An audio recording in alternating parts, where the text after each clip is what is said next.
তোমার সবাই ভালো আছে তো? চলো, আজ আবার একটি নতুন বিষয় নিয়ে তোমাদের সামনে এসেছি। তো আজ আমরা কি শিখব?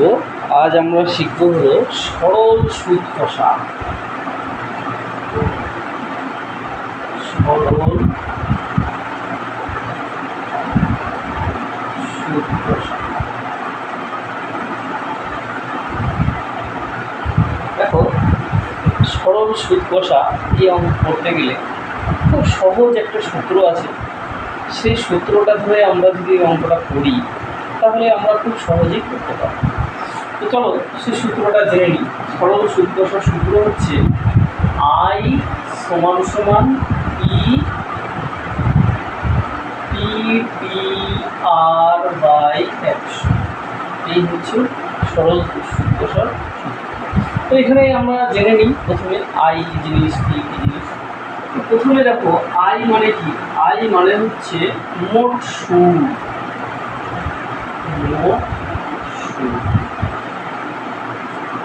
পি মানে কি? পি মানে হচ্ছে আসল, মানে যে টাকাটা আমি ব্যাংকে রাখবো বা ব্যাংক থেকে তুলব সেটাকে বলা হয় আসল। পি মানে কি? পি মানে হচ্ছে সময়, মানে যে সময়ের জন্য আমি টাকাটা ব্যাংকে রাখতে পারি, পোস্ট অফিসে রাখতে পারি, যে সময়ের জন্য রাখবো, 1 বছর 2 বছর 5 বছর 10 বছর। আর আর মানে কি? আর মানে হচ্ছে সুদের হার, মানে ব্যাংকে আমি যদি টাকা রাখি তাহলে ব্যাংক বা পোস্ট অফিস আমাদেরকে যে হারে সুদ দেবে, বা আমি টাকা নিলাম ব্যাংক থেকে তাহলে যে হারে সুদ নেবে ব্যাংক, সেইটাকে বলা হয় সুদের হার। এই তো এই কয়টা জিনিস আমাদের এই অঙ্ক করতে গেলে জানতে হবে। তো চলো এবার অঙ্কে ঢুকে যাই। প্রথম অঙ্কটা দেখো,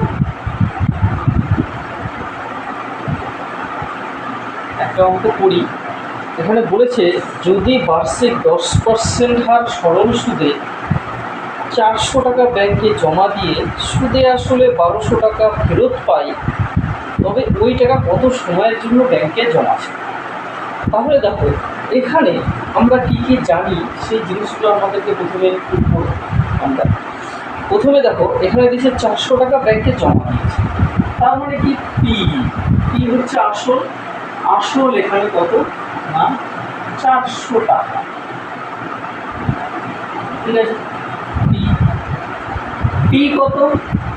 পি মানে এখানে বলছে কত টাকা, ওই টাকাটা কত সময়ের জন্য ব্যাংকে জমা ছিল, তাহলে টিটা আমাকে বের করতে হবে। তাহলে টি মানে হচ্ছে সময়, এটা হচ্ছে কোশ্চেন। তারপরে টি হলো আর। আর মানে কি? সুদের হার। সুদের হার কত না এখানে দিয়েছে 10%। আর 10%। আর আই হচ্ছে মোট সুদ। এখানে দেখো অঙ্কটাতে সুদ আসল দিয়ে দিচ্ছে। সুদ আসল কথাটার অর্থ কি? সুদ আসল এই কথাটার অর্থ হচ্ছে, এটা মানে হচ্ছে সুদ যোগ আসল। সুদ যোগ আসল, ঠিক আছে। তাহলে সুদ আসল মানে আই মানে হচ্ছে মোট সুদ। তাহলে মোট সুদ কত? এখানে সুদ আসল থেকে আমরা আসলটা বিয়োগ করে দেবো। আসল মানে 400 টাকা আর সুদ আসল হচ্ছে 1200 টাকা। তাহলে এখানে হবে 1200 বিয়োগ 400, তাহলে কত হলো না 800 টাকা। এই জিনিসগুলো আমরা জানি।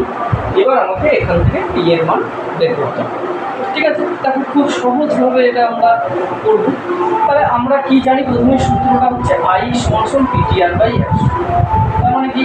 আই সমান সমান পিটিআর বাই 100, এটা হচ্ছে আমাদের মেন সূত্র। এবার এখানে মান বসিয়ে দেব। আই মানে কত? 800। তাহলে 800 সমান সমান পি মানে হচ্ছে 400 করে বসাবো। পি মানে হচ্ছে আমরা জানি না, টি রাখি। আর মানে হচ্ছে কত? 10 বাই হচ্ছে 100 হলো। এবার এখান থেকে আমরা টি এর মান বের করব। তাহলে দেখো এখানে কিছু নাই, মানে নিচে 1 আছে। তাহলে এটাকে যদি আমি যোগ করে দিই তাহলে কি হবে? 400 আর 10 গুণ করলে হবে 4000। এখানে টি হয়ে গেল সমান সমান এটা গুণ করলে আমরা যদি গুণ হিসাবে রেখে দিই তাহলে আমাদের কাটাকাটি করতে সুবিধা হবে। ঠিক আছে, তাহলে অতএব এখান থেকে টি সমান সমান বেরিয়ে যাবে কত 800 গুণ 100 বাই হচ্ছে 4000। তাহলে দেখো শূন্যগুলো কেটে দিই, 1 2 3টে শূন্য, এখানেও 1 2 3টে শূন্য, এখানে 4 দিয়ে 80 কাটলে 4 গুণ 8 মানে